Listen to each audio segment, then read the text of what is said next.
আজি এই অনুষ্ঠানত উপস্থিত থকা আপোনালোক সকলোৰে প্ৰতি মই মোৰ আন্তৰিক শুভেচ্ছা জ্ঞাপন কৰিছোঁ। আমি সকলোৱে জানো এটা প্ৰতিযোগিতাত অংশগ্ৰহণ কৰিব লগা হ'লে আৰু সেই প্ৰতিযোগিতাত নিজৰ শ্ৰেষ্ঠতা প্ৰদৰ্শন কৰিব লগা হ'লে কি কি মানসিক আৰু শাৰীৰিক প্ৰস্তুতিৰ প্ৰয়োজন, এই কথাখিনি আমি সকলোৱে জানো। আৰু ঠিক তেনেধৰণে আমাৰ দলটোক শক্তিশালী কৰাৰ নিমিত্তে প্ৰয়াস কৰা হৈছিল আৰু পৃথিৱীৰ বুকুত ক্ৰীড়াৰ যিটো গুৰুত্ব, এই কথাবিলাক আজি একবিংশ শতিকাত প্ৰতিখন ৰাষ্ট্ৰই বাৰুকৈ উপলব্ধি কৰিছে। আৰু সেইবাবে হয়তো পৃথিৱীত যিমানবিলাক অনুষ্ঠান হয়, সেই অনুষ্ঠানবিলাকৰ ভিতৰত আটাইতকৈ আকৰ্ষণীয় অনুষ্ঠান হিচাপে খ্যাত অলিম্পিক গেমছ,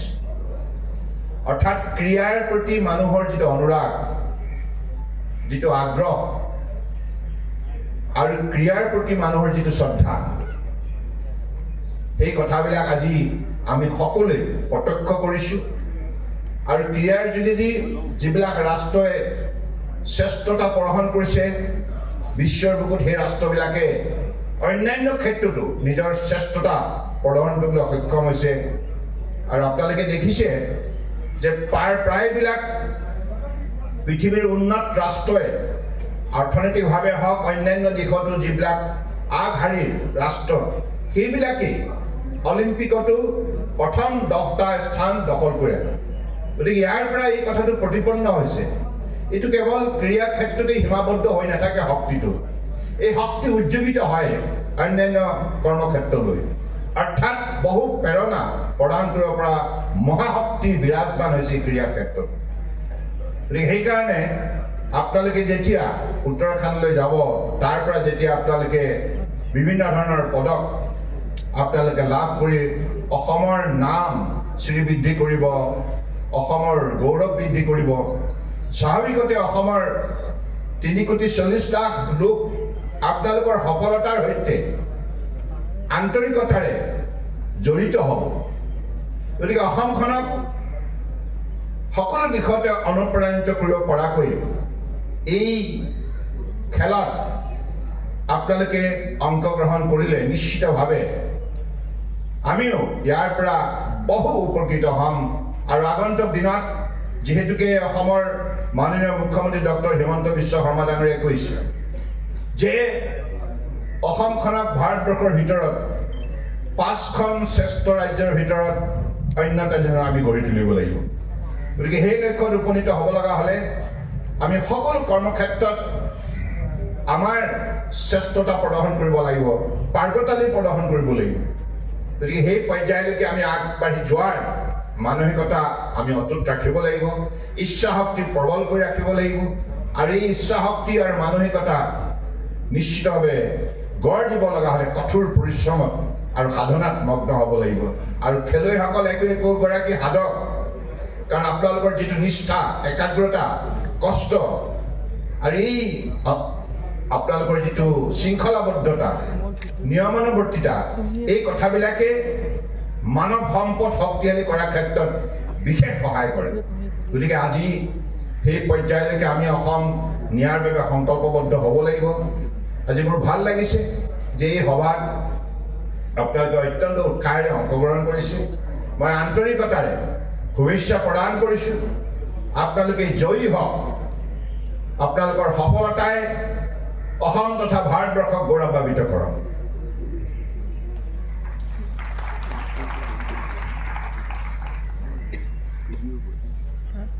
আৰু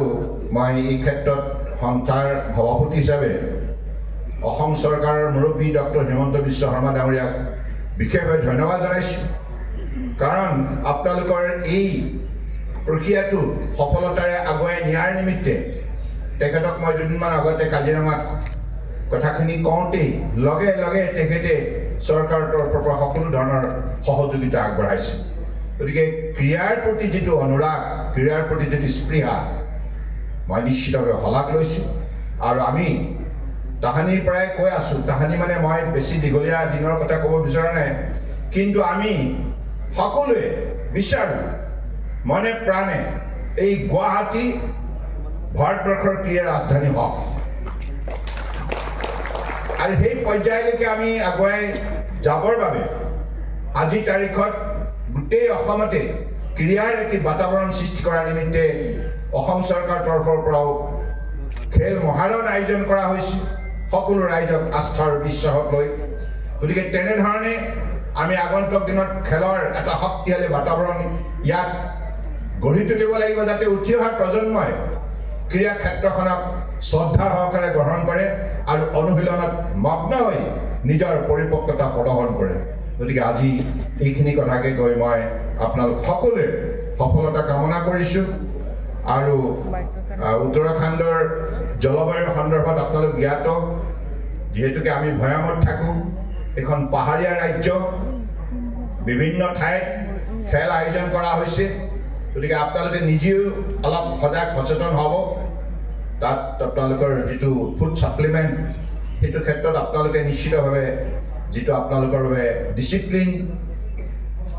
চেট কৰা হৈছে ডিচিপ্লিন মতে আপোনালোকে সেইখিনি গ্ৰহণ কৰিব আৰু নিজৰ স্বাস্থ্যটো নিজে যত্ন লোৱাৰ বাবে প্ৰয়াস কৰিব এইখিনি কথাকে কৈ মই শেষত এই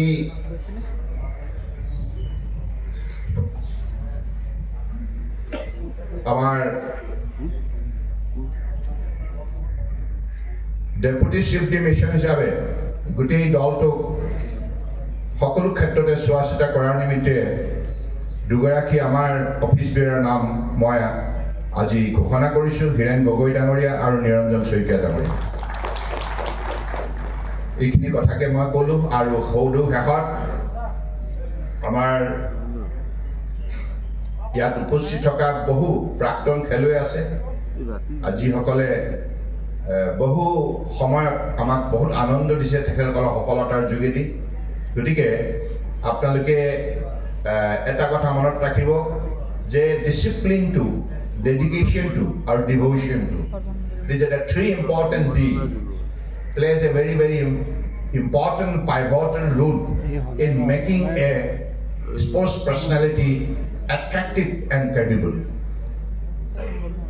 গতিকে 3D টো আপোনালোকে মনত ৰাখিব আৰু সেই কিতাপটো আমি ভাৰতবৰ্ষৰ অন্যান্য ৰাজ্যৰ মাজত যি অসমে সেই কিতাপ আয়ত্ত কৰে তেতিয়াহ'লে নিশ্চিতভাৱে আমি সকলোৱে প্ৰিয়পাত্ৰ হ'বৰ বাবে সক্ষম হ'ম ধন্যবাদ জয় হিন্দ গুৱাহাটীৰ মাজমজিয়াত নৰ্থ ইষ্টৰ প্ৰথমখন এক্সক্লুচিভ মাৰ্চেল আৰ্টছ সামগ্ৰীৰ শ্ব'ৰুম তথা বিপণী Tirupati sports karate wushu taekwondo boxing jujitsu pencak silat judo আদি 7টাকৈ সমৰ কলা ইভেণ্টৰ ইউনিফৰ্ম আৰু প্ৰশিক্ষণৰ সামগ্ৰী ইয়াত উপলব্ধ tracksuit jersey martial arts medal memento trophy ক্ৰয় কৰিব পাৰিব পাইকাৰী মূল্যত ফুটবল ভলীবল বাস্কেটবল ক্ৰিকেট আদি ইভেণ্টৰ সামগ্ৰীৰ ছাপ্লাইৰ বাবে অৰ্ডাৰ ওলোৱা হয় কাৰাটে টাইকোৱাণ্ডোৰ নেশ্যনেল ফেডাৰেশ্যনৰ দ্বাৰা এপ্ৰুভড ব্ৰেণ্ড আৰু আপ টু ডেট সামগ্ৰীৰ বাবে একমাত্ৰ বিশ্বাসযোগ্য আৰু নিৰ্ভৰযোগ্য প্ৰতিষ্ঠান ঠিকনাটো হৈছে doctor B Barua road house number 52 first floor Ulubari Guwahati 7 phone number 9085083493 email sanju_regal@rediffmail.com